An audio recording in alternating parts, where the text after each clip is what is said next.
Hey everybody, Pittsburgh Golf Now's Zach Weiss here, back from Dublin, Ohio, and an interesting memorial tournament, to say the least. It was a Muirfield Village Golf Club that kind of played four different ways across the 4 different days, and Scotty Scheffler, no surprise to really anybody, proved to be the biggest chameleon of them all, being able to adjust, and really he gave people a chance to win the golf tournament. Most notably, Ben Griffin had a 5-6 shot lead over him towards the latter stages of that front nine, and that lead had completely evaporated by the end of Saturday. And at that point, it feels like Mariano Rivera in the ninth inning might as well play Enter Sandman, because put a wrap on it, this one's over. And Scotty played very steadily on Sunday, really didn't make any big mistakes, but really, for all told, when you look at the whole tournament, or at least how Sunday was played, the tee shot on 12 was kind of when I knew it was over.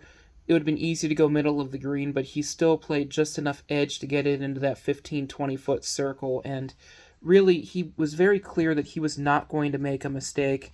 One bogey the entire weekend, especially when, again, the course is showing its teeth.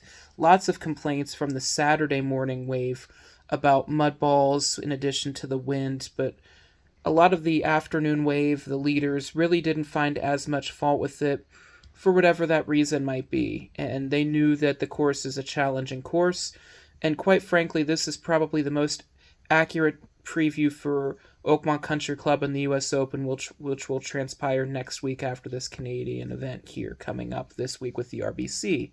So Ben Griffin had an opportunity to really put a stranglehold on this tournament, was unable to do it, and good on him after. A little bit proud of his play, that he stood up, and quite frankly, at this point, you have to project Ben Griffin as a Ryder Cupper.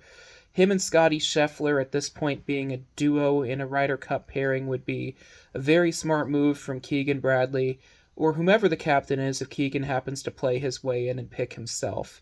He said he's not going to do both, so we'll have to see how that transpires. You might have to have Jim Furyk on line one to take over that position, but that's a conversation for another month. Jack's place really, really was difficult because, again, it was unpredictable in the good way that you weren't necessarily able to take what you had on one day and bring it into the next. But that leads towards the bigger test, which is the mental game, and ain't nobody stronger with that mental game than Scotty Scheffler. Another tour win, more dominance along the way, more sure of himself. Even when Griffin mounted his comeback late in the back nine, it wasn't because Scotty flinched, it was because Griffin took it. And at this point, it seemed throughout the tournament, even when Griffin had that lead, Scheffler was still the odds-on betting favorite, and that was with a lot of golf still to be played. So good on Scotty, another win, and there might not be a bigger golf fan in the world of Scotty Scheffler than Jack Nicklaus himself. We'll get to that here shortly. For Griffin, a disappointing loss, I'm sure, would have been fantastic momentum, but now here he is in the top 15, 16 in the official world golf ranking, and really proud of the fact that he's come a long way. He believes that he can do it because he's seen it, and really these last 3-4 tournaments out that he's had are really impressive. His game would definitely trend in the right direction here for Oakmont Country Club. U.S. Open setup is going to be quite interesting. Had an opportunity to speak to some caddies throughout the couple of days that I was there, one of which was able to make the trip to Oakmont Country Club, and he said that at that point the rough had not quite gotten to where Muirfields is, but they know that it's going to be thicker when the time comes, that the rough length could increase the times of the rounds to where it could be a lot longer from a pace of play perspective. So that's definitely something which, with the USGA being kind of that fair and balanced, trying to keep it firm but fair, they are going to have to be careful, according to this caddy, of the conditions for the U.S. Open, so that's something to keep an eye on. Another definitely trending name, Sepp Straka, won Truist earlier somewhat recently, had some up and down play, but man, the ups were really, really impressive, being able to finish how he did, especially after a very disappointing Friday when the weather really affected play the most, but he was able to overcome everything on Saturday, bring it back, and just was a threat the entire weekend. So really honing his game, really coming into his own, and I think he's going to be getting a lot more respect for just how much he's grown as a golfer in all aspects of his game. His putting really was what kept him in at a lot of that tournament, which the putting has kind of been the traditional Achilles heel for Straka, but really it wasn't for all intents and purposes throughout the 4 days. It's definitely commendable. There's always, and I talked about it when I wrote the article earlier in the tournament week about the sponsor exemptions, and there's always a feeling that you're never necessarily going to get it right, whether it's the court of public opinion or there's always inevitably one of the four that kind of put up a clunker, and it's under more of a microscope because it's Jack's event. It's one of three signature events, one of the legacy events that has a cut. So if you don't play well, you are going to get exposed. And all four golfers that were sponsor exemptions, those being Jordan Spieth, Rickie Fowler, Brandt Snedeker, and Matt Kuchar, all had top 25 finishes, which shows that the Captain's Club really did get it right.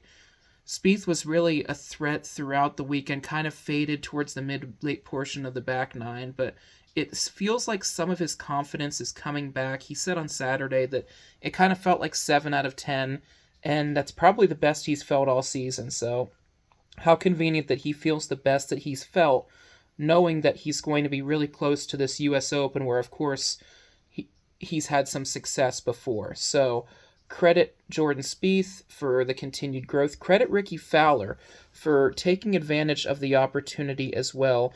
He also earned the Memorial Tournament's exemption into the Open Championship, which will be played at Royal Portrush. It's Royal Portrush's turn on the rotation this time. And Fowler was, of course, got that exemption by placing where he did and being the best finisher to have not otherwise been exempt to that point for the Open Championship. He was tied with Snedeker, who again earlier had the opportunity, really after some frustration with mud balls earlier in the week, really brought it back together and had a heck of a round and really seemed like he found something with his golf swing too. Snedeker's looks like he's on the outside looking in right now for the U.S. Open qualifier here in the sectionals, as this is going at about 7 o'clock. I'm doing this video Monday evening, so kind of inside the actor's studio there, but regardless of whether he makes it or not, it's commendable that he's found something, and that might implore more sponsor invites or more opportunities for him to take advantage of and find some form. Ludwig Åberg, a bogey-free 66 on Sunday. You know, when you have the signature event, you win Tiger's signature event earlier on in the season, there's probably some more expectation, and it's kind of been up and down for him. Obviously, the Masters was a point of contention as well for him, where he was able to find success, and his game trending with that last round 66 gives him some momentum heading into Canada this week. Although he told 93.7 The Fan's Jeff Hathorn that he was coming to Oakmont today, so he actually had an opportunity to play the course this morning. And Xander Schauffele was also spotted there this morning. Åberg making a quick pit stop to get some U.S. Open preparations in and maybe ride the wave a little bit from how he felt Sunday. So it will be interesting to hear his thoughts as that gets closer, maybe something he'll reveal to the media in Canada later on in the week. Of course, Justin Thomas went earlier last week as part of his scouting trip. He was there early in the week before heading to Memorial and said a lot of the rumors about everything in regards to the rough were true. And he also mentioned the factor of what a lot of golfers were talking about, which was the par 3 8th hole, which is going to measure around 300 yards. Some golfer, not necessarily all 4 days, probably only one, but it's something where a lot of the golfers are crying foul, although I'm sure someone that's kind of licking their proverbial chops is probably Jack Nicklaus, considering he, again, in the press conference before the Memorial Tournament, came out a little bit about the distance of the golf ball. So potential for an equalizer. Maybe a lot of guys are hitting 3-wood off the tee in a par 3, which is not something you necessarily always see. Speaking of Nicklaus had a lot to say at the press conference, was definitely Scheffler's biggest hype man. Had a lot to say in regards to Scheffler just being a better competitor, and it seemed like he intimated that the only golfer that really seems to be on Scheffler's level right now may very well just be Rory McIlroy, who skipped the tournament in favor of RBC. Just probably too many tournaments. The RBC, whether it was the partnership and upfront money situation or something in between, kind of took McIlroy away, although he didn't really necessarily communicate it out to Nicklaus the best. The same Nicklaus who he asked for advice for the Masters, but neither here nor there. It didn't affect the winner of the tournament. It seemed like this was Scotty's week, regardless of what the case was. But Nicklaus mentioned Griffin by name. He mentioned Straka by name. He mentioned Nick Taylor by name as good golfers, but not at that level, specifically saying that. It's something you will never necessarily catch Scheffler saying, and Nicklaus just was in that mode that he was hyping Scotty up and just said they weren't on the level. And it was an interesting statement. It caught some definite fire on social media, both sides of the fence. Nicklaus is the greatest, if not one of the greatest, the game has ever seen, and he reserves the right to his opinion, agree or disagree. It also might not necessarily be as much a slight on him, on any of those three, or anybody, as it is just an acknowledgement of what Scheffler has really done these last couple of years. Really, when you look at it since his first win, he's had more wins than Jordan Spieth's entire career. He's had more majors than guys like Dustin Johnson. I mean, you rally off the stats. I mean, Dan Rappaport was rallying off a lot of stats at the beginning of his scratch show earlier today. And it just shows how much of a stranglehold. In fact, there was another thing I saw earlier today that in terms of dominance and eras, other than Tiger's kind of turn of the 2000s, this is the most dominant stretch of golf by any male golfer. And it's insane to see. And we're living in, and you could argue that it's not even getting enough attention just because Scotty's very much just going by the beat of his own drum. And it almost feels silly not to pick him for Oakmont. That's a discussion that can be had in another week plus's time. So all in all, push comes to shove, lots of noteworthy things, but it was Scheffler who stood out amongst them all in the field, all 72 golfers. And for me, this was my 11th Memorial Tournament, and just wanted to extend a huge thanks to everybody between the tournament itself, the PGA Tour staff, fellow media members, and of course just all of the volunteers, even the ones on number 10, if you know, you know, and everybody just in between. Just, it's been great having family camaraderie up there that have really trusted. I still remember year one. It was Monday, Tuesday, Wednesday, and went down and back between Pittsburgh and Columbus all 3 days with Matt Popchalk and Chris Dazen respectively, and we made the drive up and back all 3 days, all for the name of practice round, and that practice round has turned into trust and friendship that has lasted the test of time and hopefully will continue to do so. So really appreciate the support from the tournament, really appreciate the support of your readership. Obviously sectionals are going on right now. Lots of the golf field and golf's longest day for the U.S. Open remains to be seen, but regardless, myself and Matt Geica will have you covered the entire way during the U.S. Open at Oakmont. Plenty of coverage, live on the scene, walking the grounds. Really, really looking forward to this. It, of course, has been since 2016, since Oakmont Country Club has hosted a U.S. Open. They've hosted a U.S. Am since, so really excited to see how everything plays out and naturally just how the field responds to the test in front of them. It should be very, very interesting.